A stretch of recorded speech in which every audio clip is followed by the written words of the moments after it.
पुराने जमाने में एक राजा हुए थे, भर्तृहरि। वे कवि भी थे। उनकी पत्नी अत्यंत रूपवती थी।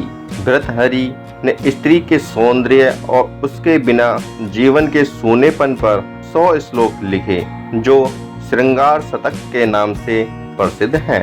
उन्हीं के राज्य में एक ब्राह्मण भी रहता था, जिसने अपनी निस्वार्थ पूजा से देवता को प्रसन्न कर लिया। देवता ने उसे वरदान के रूप में अमर फल देते हुए कहा कि इससे आप लंबे समय तक युवा रहोगे।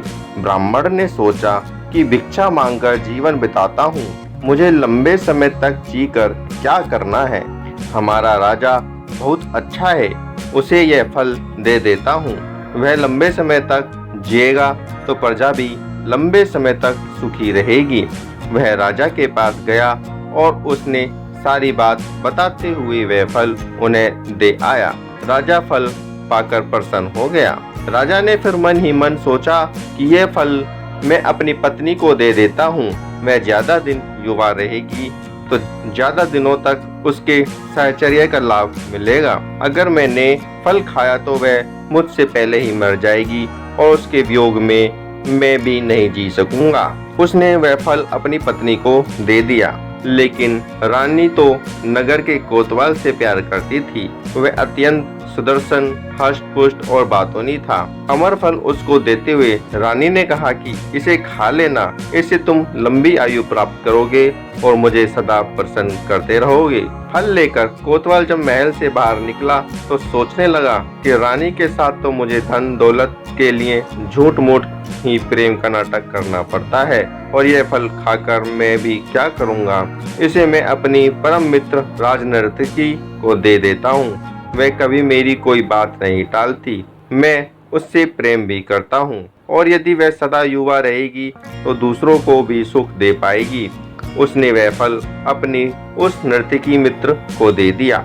राजनर्तकी ने कोई उत्तर नहीं दिया और चुपचाप वह अमर फल अपने पास रख लिया। कोतवाल के जाने के बाद उसने सोचा कि कौन मूर्ख यह पाप भरा जीवन लंबा जीना चाहेगा। हमारे देश का राजा बहुत अच्छा है, उसे ही लंबा जीवन जीना चाहिए।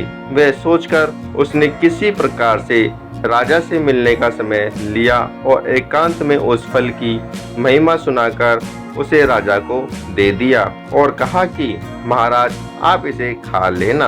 राजा फल को देखते ही पहचान गया और भौचक्का रह गया। पूछताछ करने पे जब पूरी बात मालूम हुई तो उसे वैराग्य हो गया और वह राजपाट छोड़कर जंगल में चला गया। वहीं उसने वैराग्य पर 100 श्लोक लिखे, जो कि वैराग्य शतक के नाम से प्रसिद्ध है। यही इस संसार की वास्तविकता है।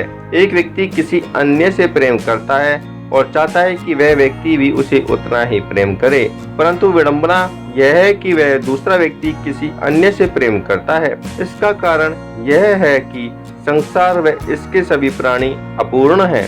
सब में कुछ न कुछ कमी है। सिर्फ एक ईश्वर पूर्ण है। एक वही है जो हर जीव से उतना ही प्रेम करता है जितना जीव उससे करता है। बस हम ही उसे सच्चा प्रेम नहीं करते।